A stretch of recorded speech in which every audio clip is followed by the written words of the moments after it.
Stephanie Bonehead White is going to take no responsibility in the post game. The lady refuses to take responsibility for anything, man. The defense is piss poor. You were supposed to be a defensive coach. Why was Aaliyah Boston bringing the ball up in the fourth quarter playing point? None of us know what's going on. It just doesn't make sense. This team they look awful. Rotations awful. Just what are you doing? Like you literally you look clueless out there as a head coach. I'm sorry. After the season opening overtime loss to the Dallas Wings, Caitlin Clark stepped to the post-game podium and delivered the kind of answer that immediately drew attention, not because it was emotional or confrontational, but because it was calm, direct, and measured. She did not raise her voice, she did not point fingers, and she did not publicly challenge anyone inside the organization. Instead, she spoke in the same composed way she usually does, and that is exactly why her comments carried weight. In moments like that, the tone often matters as much as the words.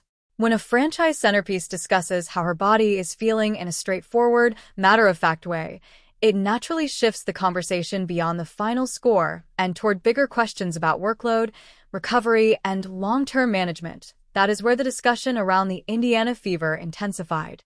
The loss itself was already frustrating, an overtime defeat at home despite strong offensive production. But Clark's post-game comments added another layer because they arrived alongside remarks from head coach Stephanie White about player minutes and second-half workload. Taken together, those comments created a wider conversation about how the team is balancing immediate competitiveness with physical sustainability. For fans and analysts, that became the bigger story. It was no longer only about one game slipping away.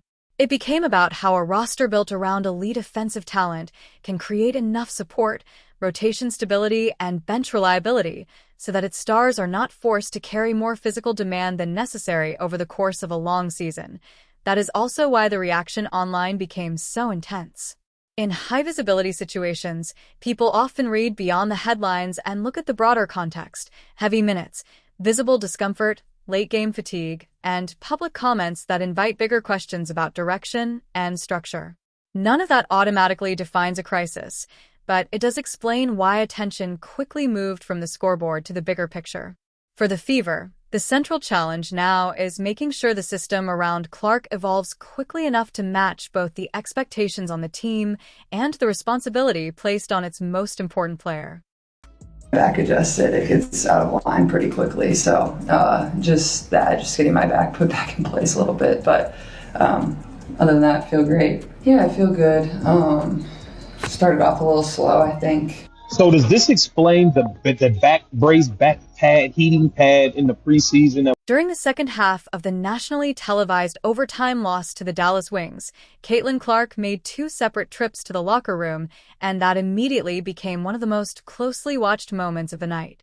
Broadcast cameras caught visible signs of discomfort, and when she later addressed it after the game, one part of her explanation drew particular attention. It gets out of line pretty quickly. That phrasing stood out because it sounded calm, direct, and matter-of-fact rather than dramatic. In post-game settings, small details like that often carry weight, especially when they come from a player who sits at the center of a franchise's identity. At the same press conference, head coach Stephanie White also acknowledged that some of the key players may have been left on the floor a little longer than ideal before getting a rest, which naturally connected the conversation around physical management, in-game workload, and late-game decision-making. That combination is what fueled so much discussion. Clark remains one of the league's most important defensive engines, and when a player with that level of responsibility mentions needing adjustments during the course of a game, it immediately raises broader questions about rotation depth, minute distribution, and long-term management over a full season. It does not automatically define the situation as something larger than what was publicly described, but it does explain why fans and analysts began looking closely at how the team is balancing immediate competitiveness with physical maintenance. In high-level professional sports, those decisions are rarely simple. Coaches are trying to win the game in front of them while also protecting the players they depend on most. That is why the conversation quickly expanded beyond one quote or one night. The bigger issue for the Indiana Fever is how to build enough consistency and support around Clark so that the offense remains effective without demanding maximum physical output every single game. When overtime losses, heavy minutes, visible discomfort, and post-game comments all happen in the same window, people naturally begin connecting those pieces. For the Fever, the challenge now is making sure that short-term urgency and long-term sustainability stay in balance as the season moves forward. Set, being able to utilize. Now, I thought our pace was a little sluggish, and that's on us. We have to be more disciplined as a coaching staff.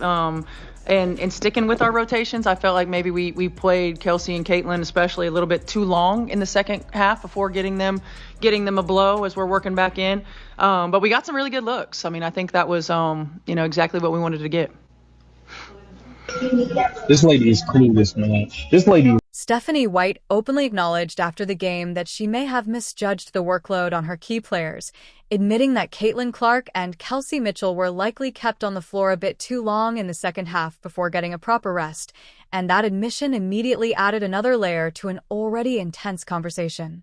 At the same time, Clark herself had just explained that her back can go out of alignment quickly and sometimes needs in-game adjustments, and when those two realities are placed side by side, it naturally raises questions about how minutes, recovery, and rotation decisions are being balanced.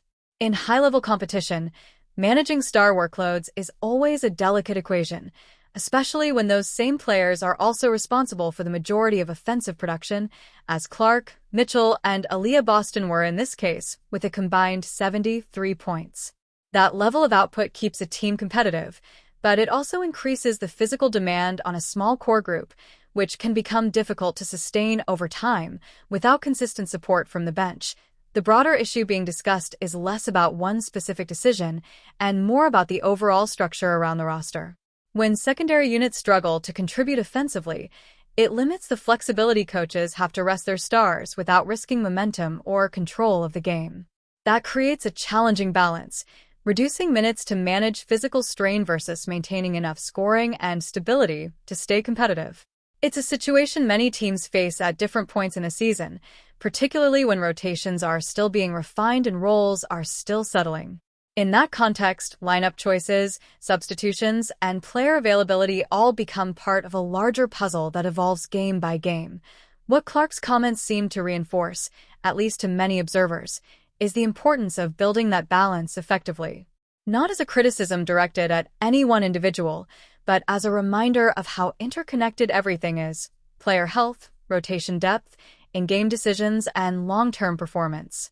When expectations are high and the spotlight is constant, even small details can shape the narrative, and moments like this tend to amplify ongoing conversations about how a team can best support its core players while still competing at a high level throughout the season. But our offense is obviously not the issue. We're perfectly fine on offense, and there's still so many things we can do better on that end of the floor. But, I mean, you got to give Dallas credit. They're really good. They shot the ball incredibly well. Really, the only quarter we put together was the third. I guess in the fourth we were fouling. So, figured it out a little bit there in the third. We just got to be able to do that a little more consistently. But it was a great test. It was a great game. Our locker room was positive afterwards. So we're not going to hang our heads. We're going to move forward.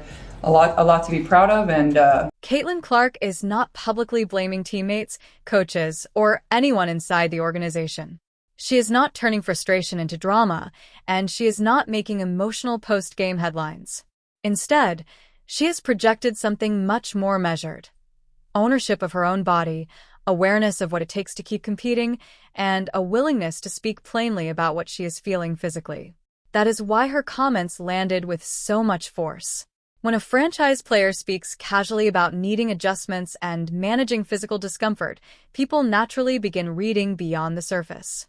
To many observers, the deeper takeaway is not accusation but a reminder of what every organization around a cornerstone player eventually has to solve: building enough structure, depth, and rotation balance so that the entire system does not depend on one player carrying an unsustainable workload every night.